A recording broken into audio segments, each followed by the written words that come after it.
¿Cuál podía ser la razón para que los primeros cristianos escribieran un evangelio de Judas? Jerusalén, año 100 después de Cristo. En el siglo después de la muerte de Cristo, la ciudad gobernada por los romanos es un lugar de intensa actividad religiosa. El judaísmo, los cultos romanos y los grupos cristianos todos compiten por seguidores. Pero pronto, una religión superaría a las demás: el cristianismo. Este primer periodo de la cristiandad no es lo que la mayoría de la gente cree. No había Biblia cristiana. En su lugar, diferentes versiones de la historia de Cristo pasaban de un cristiano a otro. Finalmente, las historias fueron escritas en los evangelios, pero no antes de 30 o 60 años después de la muerte de Cristo. Y hoy día, la mayoría de eruditos cree que Mateo, Marcos, Lucas y Juan murieron mucho antes de que sus evangelios fueran escritos. Uno de los fenómenos interesantes del comienzo del cristianismo es que los 4 evangelios que llegaron al Nuevo Testamento, Mateo, Marcos, Lucas y Juan, son todos anónimos. Los títulos los agregaron editores posteriores. No existían escritos por los autores mismos. Y hay otro sorprendente giro en la historia de la fe en los primeros siglos. No había solo 4 evangelios. Había más de 30. Evangelio significa buenas noticias. La pregunta es, ¿quién es Jesús y cuáles son las buenas noticias relacionadas con él? Muchas personas vieron esa pregunta de diferentes maneras. En los primeros 200 años después de la muerte de Cristo, circularon literalmente docenas de versiones diferentes y a menudo incompatibles de su vida y mensaje. Una de ellas fue el Evangelio de Judas.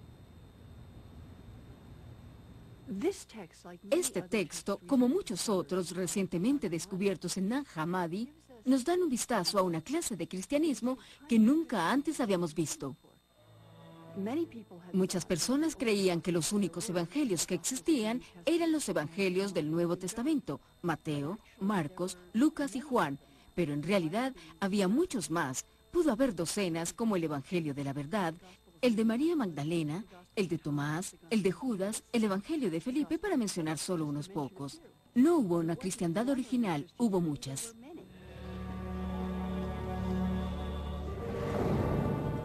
Una fe o muchas. El cristianismo creció rápidamente.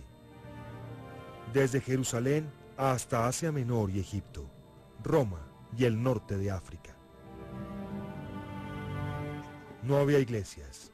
Los seguidores se reunían en casas privadas, en donde algunos oyeron evangelios con nombres de personas que sorprenderían a la mayoría de los practicantes de hoy.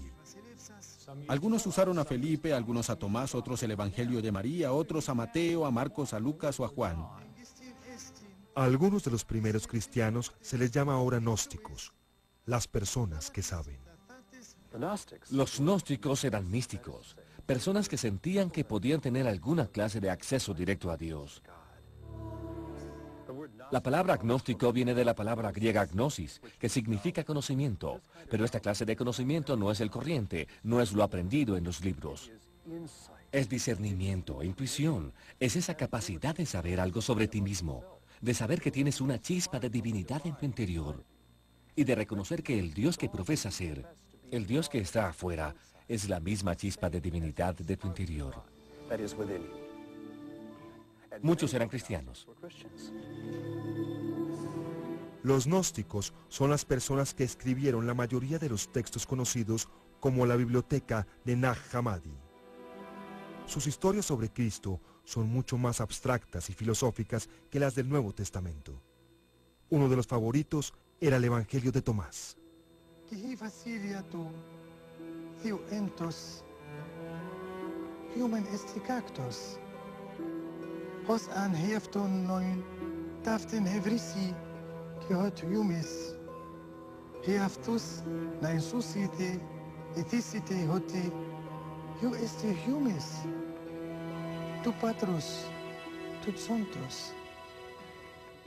Cuando hacíamos estudios de posgrado y conocimos algunos de estos otros evangelios, como el Evangelio de Tomás, nos dijeron, bueno, son evangelios gnósticos, son heréticos, son extraños. Dijeron que gnóstico significa personas que están equivocadas. Y esto fue en los años 40 y 50, y eso era como hablar de los comunistas. Era una forma de descartarlos. Gnóstico es un término así. Ellos no se llamaban a sí mismos gnósticos, se llamaban cristianos. Los primeros padres de la Iglesia pelearon contra los gnósticos.